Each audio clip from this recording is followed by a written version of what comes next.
फक्त एक वेळ जरांगे पाटलांना साथ द्या या विषयावर आपण भाष्य करणार आहोत. मराठा समाज जरांगे पाटलाच्या पाठीमागे आरक्षणाच्या मागणीसाठी प्रचंड प्रमाणात एकवटला आहे. त्याचे प्रत्यय आपल्याला गेल्या 14 महिन्यामध्ये दिसलेले आहेत. ज्या वेळोवेळी राज्यामध्ये 200 सभा झाल्या, त्या प्रत्येक सभेमध्ये समाज बांधवांनी आणि समाजावर प्रेम करणाऱ्या इतर जाती धर्मांनी ते दाखवून दिलेलं आहे. अंतरवाली सराटीमध्ये 14 ऑक्टोबर 2023ला जी महासभा झाली त्यामध्ये त्याचा प्रत्यय आलेला आहे. आणि आता नारायणगडावर जो दसरा मेळावा झाला त्यामध्ये सुद्धा तो प्रत्यय आलेला आहे. समाजानं जरांगे पाटलांना प्रचंड अशा प्रकारची ताकद दिलेली आहे आणि जरांगे पाटील त्याच ताकदीला खरे ठरलेले आहेत. कारण आजही त्यांच्याकडे एक मोटरसायकल नाही, त्यांच्या घराच्या पत्रा हा सिमेंटचाच आहे. आजही त्यांची पत्नी कुणाचं तरी बांधावर, कुणाचं तरी शेतात का त्या ठिकाणी कामाला जावाच लागतं तर त्यांची चूल पेटते. अशा प्रकारचा हा नेता या ठिकाणी मिळालेला आहे. मराठा समाजाची वाताहत का झाली तर एक मॅनेज न होणारं सामान्य नेतृत्व या सामाजिक लढ्याला आत्तापर्यंत मिळालं नव्हतं, म्हणून मराठा समाजाची वाताहत झाली. मराठा समाजानं 58 मराठा क्रांती मूक मोर्चे काढले, परंतु त्याला नेतृत्व नसल्यामुळं त्या ठिकाणी अशा प्रकारचं फारसं काही हाती लागलेलं नाही. कारण नेता हा फार आवश्यक आहे, कारण सरकारनं बोलायचं कोणाशी, आणि त्यामुळं हा लढा त्या ठिकाणी यशस्वी होऊ शकला नाही. आणि जे कोणी असतील तर त्यांनी आंदोलनाच्या नावाखाली त्यांनी स्वतःचं उखळ पांढरं करण्याचा प्रयत्न अनेकांनी केल्याचं दिसतं. आपल्या आजूबाजूला सुद्धा हे चित्र आहे, वेगळं सांगण्याची आवश्यकता नाही. तो भाग बाजूला ठेवा. परंतु आता मात्र या ठिकाणी जरांगे पाटलांना आपलं कर्तव्य बनतं की साथ दिली पाहिजे. कारण जरांगे पाटलांना सगळ्या लोकांनी घेरलेलं आहे. आता लोकसभा झाली, लोकसभेमध्ये महाविकास आघाडीला फायदा झाला. राष्ट्रवादी शरद पवारांचा गट, काँग्रेस आणि उद्धव ठाकरे यांच्या पक्षांनी त्या ठिकाणी लोकसभेला जागा मिळवल्या. परंतु त्यांनी निवडून आल्यानंतर ज्या ठिकाणी प्रश्न मांडायला पाहिजे आणि जो मांडायला पाहिजे तो मांडलेला नाही. त्यामुळं या ठिकाणी यांचं प्रेमसुद्धा बेगडी आहे. यांनी फक्त मराठा मतं कॅश करण्याचा प्रयत्न केला, आपला जागा वाढवायचा प्रयत्न केला. आणि दुसऱ्या बाजूला शिंदेसाहेबांची शिवसेना आहे, किंवा त्याचबरोबर अजित पवारांची राष्ट्रवादी आहे, आणि सगळ्यात महत्त्वाचं म्हणजे भारतीय जनता पक्ष आहे. तर हे सुद्धा या ठिकाणी यांनीसुद्धा मराठा समाजाचा प्रश्न मार्गी लावला नाही. जो मुंबईच्या विषयावर वाशीला सगळे सोयरेचा अध्यादेश काढून जो गुलाल उधळला, त्या गुलालाचा अपमान हा सरकारनं केलेला आहे. न्यायमूर्ती संदीप शिंदे समिती स्थापन केली. सुरुवातीला संदीप शिंदे समितीनं अतिशय चांगलं काम केलं. निश्चितच मुख्यमंत्र्याचं या ठिकाणी कौतुक करावं तेवढं कमीच आहे. मात्र ज्यावेळेस भुजबळ साहेब हे प्रचंड टीका करत शिंदे समितीवर आक्षेप घ्यायला निघाले, तिथून पुढं शिंदे समिती बॅकफुटवर गेली आणि हळूहळू शिंदे समितीचे कक्ष बंद केले, तिचे कर्मचारी कमी करण्यात आले आणि आता फक्त ती नामधारी झालेली आहे. तिचं काहीच काम नाही, फक्त नावाला आहे, ती मुदतवाढ द्यायची म्हणून दिलेली आहे.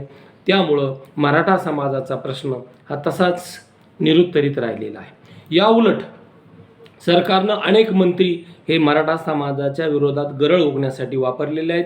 त्यामध्ये चंद्रकांत पाटील असो, त्यामध्ये गिरीश महाजन असो, त्यामध्ये छगन भुजबळ असो, त्यामध्ये धनंजय मुंडे असो, किंवा त्यामध्ये आणखी इतर काही लोक असो, तर यांनी जरांगे पाटलावर आणि मराठा समाजावर टीका करण्याचं काम केलेलं आहे. याशिवाय सरकारनं मराठा समाजाचे काही लोक फोडण्याचं काम केलं, काही समन्वयक फोडण्याचं काम केलं.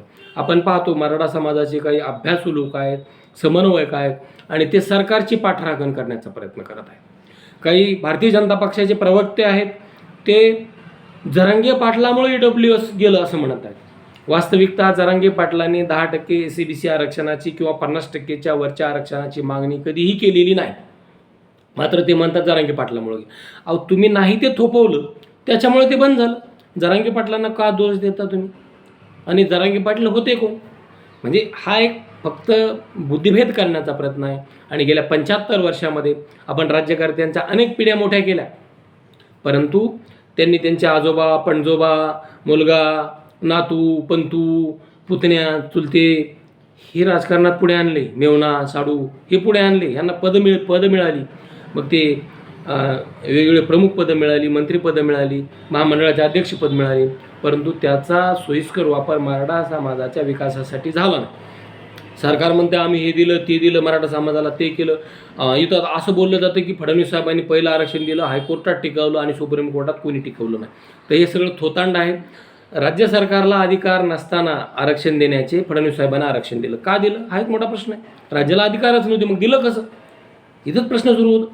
दुसरा मुद्दा आहे, तुम्ही दिलं तर 50%च्या वरचं का दिलं हाही प्रश्न आहे. तिसरा मुद्दा आहे, आजही क्युरिटी पिटिशन पेंडिंग आहे, तुम्ही का नाही ते लावून घेतलं? म्हणजे हे सगळं थोतांड आहे. त्यांनी सांगतात आम्ही सारथी सुरू केली. सारथी ही फक्त मराठा समाजासाठी नाही, सारथी ही आरक्षणाच्या 3 जाती ज्या ओबीसीत मोडतात त्यांच्यासाठी सुद्धा आहे. त्यामुळं फक्त मराठा समाजावर हे खापर फोडण्याचं काहीच कारण नाही. त्यानंतर सांगतात अण्णासाहेब पाटील आर्थिक विकास महामंडळ, ते सुद्धा फक्त मराठा समाजासाठी नाही, तर ते त्या ठिकाणी आर्थिकदृष्ट्या मागांसाठी आहेत. त्यात खुल्या प्रवर्गातील मुस्लिम आले, त्यात ब्राह्मण आले, किंवा त्यात आणखी कोणी आले. तर त्यामुळं ते सुद्धा इकडे थोपवण्याचं कारण नाही. तिथं सांगितलं जातं की 1 लाख उद्योजक तयार केले. 70% उद्योजक हे ऑलरेडी स्थायी झालेले आहेत. बँका कुणाला लोन देतात हो? ज्यांचं सिबिल चांगलं आहे त्यांना देतात. त्यामुळं हे सुद्धा एक थोतांड आहे. सरकारने एक SIT नेमावी अशा प्रकारची मागणी आमची आहे की खरोखरच हे 1 लाख उद्योजक तुम्ही तयार केले का? तर का ते पहिलेच तयार आहे? याची SIT नेमावी. आणि सरकार सांगतं की आम्ही ओबीसी समाजाच्या सवलती मराठा समाजाला दिल्या. हा तर पक्का भ्रमनिरास आहे. काहीच दिलं नाही. ओबीसी समाजाला जे आहे ते मराठा द्या म्हणजे काय? ओबीसी समाजाला ओबीसी कोट्यातून आरक्षण मिळतं, मग मराठा समाजाला काही मिळतंय का? नाही मिळत. हे सगळं थोतांड आहे. हे सगळा भ्रमनिरास आहे. फक्त हा बोलाचीच कडी, बोलाचाच भात अशा प्रकारचं म्हणणं आहे. आणि सरकारनं स्वतःचे आमदार, खासदार, मंत्री जरांगे पाटलाच्या विरोधात उतरवले. त्यामध्ये भुजबळांना पुढे केलं, त्यामध्ये धनंजय मुंडेंना पुढं केलं, त्यामध्ये पंकजाताईंना पुढं केलं. ज्या पंकजाताई त्या ठिकाणी वडीगुद्रीला जातात, ज्या पंकजाताई म्हणतात की तिथं सालस आंदोलन वडीगुद्रीला सुरू आहे, म्हणजे पहा, जे धनंजय मुंडे रात्रीच्या अंधारात हाकेला वडीगुद्रीला भेटायला जातात, जे हाके आणि नवनाथ वाघमारे भगवानगडावर पंकजाताईच्या स्टेजवर असतात, जे हाके भगवानगडावर पंकजाताईच्या स्टेजच्या माध्यमातून जाहीर भाषण करतात, त्यांनी काय काय दिवे लावले आणि त्यांनी काय काय बोलले? ते फक्त मराठा समाजावर तोंडसुख घेत आहेत. मग यांना पाठबळ कुणाचं आहे? हे सगळं ठरून षडयंत्र आहे. आणि सगळ्यात महत्त्वाचं दुर्दैव म्हणजे मराठ्याच्या विरोधात राहिले. जरांगे पाटलाचे काही सहकारी फोडले. एक महाराज जो स्वतःला महाराज म्हणून घेतो, तो वारंवार जरांगे पाटलाच्या विरोधात गरळ ओकतो. एवढंच नाही तर अनेक आमदारांनी जरांगे पाटलावर तोंडसुख घेतलेलं आहे. जसं की तुळजापूरच्या आमदारांना जगदीशना पाटलांनी जरांगे पाटलावर टीका केली, राजेंद्र राऊतांनी जरांगे पाटलावर टीका केली. एवढंच नाही तर लोकसभेला पराभूत झालेले रावसाहेब दानवे दादा यांना तर जरांगे पाटलाच्या बोलण्यात तुतारीचा वास आला. तर असे अनेक लोक आहेत. पहा ना, भुजबळाच्या प्रति एल्गार सभेला, ओबीसी एल्गार परिषदेला, म्हणजे जरांगे पाटलाच्या विरोधातलं आंदोलन, त्याला कोण होते? रामदास तडस होते. ते कोणत्या पक्षाचे आहेत? भाजपाचे खासदार होते. गोपीचंद पडळकर आहेत, ते कोण आहेत? ते भाजपाचे आमदार आहेत. त्या ठिकाणी आशिष देशमुख होते, देवानी फरांदे होते स्टेजवर, अंबडच्या स्टेजवर. हे कोणाचे आहेत? हे दोनही भारतीय जनता पक्षाचे आहेत. इकडं दरेकर, लाड, सदाभाऊ खोत, नरेंद्र पाटील हे कोणत्या पक्षाचे आहेत? हे भारतीय जनता पक्षाचे आहेत. हे जरांगे पाटलावर. आणि जरांगे पाटलाची मागणी काय हो? साधा आणि सिंपल गणित आहे. मराठा समाजाला 50%च्या आतलं आरक्षण द्या.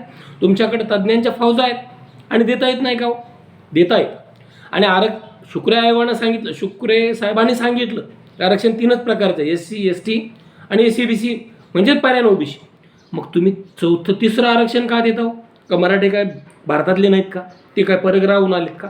म्हणजे हे सगळं खेदजनक आहे. आणि मराठ्यांनी मराठ्याचा घात केला आहे. म्हणून बांधवांनो, 20 तारखेला अंतरवालीमध्ये निवडणूक विधानसभा लढवायची का पाडायची का काय ठरायचा तो निर्णय होईल. परंतु जरांगे पाटलांना आपण साथ दिली पाहिजे. साथ यासाठी दिली पाहिजे की आपल्या मुलाबाळाचं भवितव्य आहे. आपल्याला कुठल्या राजकीय पक्षाचा कार्यक्रम नाही करायचा, तर आपल्याला समाजाला न्याय द्यायचा आहे आणि ज्याचा कार्यक्रम होईल त्याचा होईल. त्यामुळं आपण जरांगे पाटलाच्या पाठीशी ठामपणे उभं राहिलं पाहिजे, कारण ती गरज आहे, काळाची गरज आहे. कारण गेल्या 75 वर्षामध्ये मराठा समाजाला कुठल्याही राजकीय पक्षाने न्याय दिला नाही. ती आघाडी असो, युती असो किंवा डावे असो, उजवे असो, कोणीही न्याय दिला नाही. ते केंद्राचे असो, NDAचे असो, UPAचे असो, कोणीही न्याय दिला नाही. तर मराठा मतांचा फक्त वापर केलेला आहे आणि मराठ्यांची बर्बादी ही राजकारणामुळे झालेली आहे. कारण राजकारणसुद्धा याला कारणीभूत आहे. म्हणून आपली कुमकुमी थोडी कमी करा आणि आपण एका प्रामाणिक माणसाला न्याय द्या. आता पहा, तुम्ही रांगा लागले तिथं, अब्दुल सत्तार असतील, विखे पाटील असतील, उदय सामंत असतील, रात्री भेटतात ते, राजेश टोपे असतील, सुरेश धस असतील, कित्येक आमदारांची नावं सांगता येतील जरांगे पाटलांना भेटायला. काय हो, जरांगे पाटील सामान्य माणूस आहे, फक्त तो मॅनेज होत नाही, परंतु तो खामक्या नेता लाभलेला आहे. म्हणून त्यांना पाठबळ देणं हे गरजवंत मराठ्यांचं कर्तव्य आहे, आता नाही तर कधीच नाही. आणि पुन्हा भविष्यात विचारसुद्धा करू नका.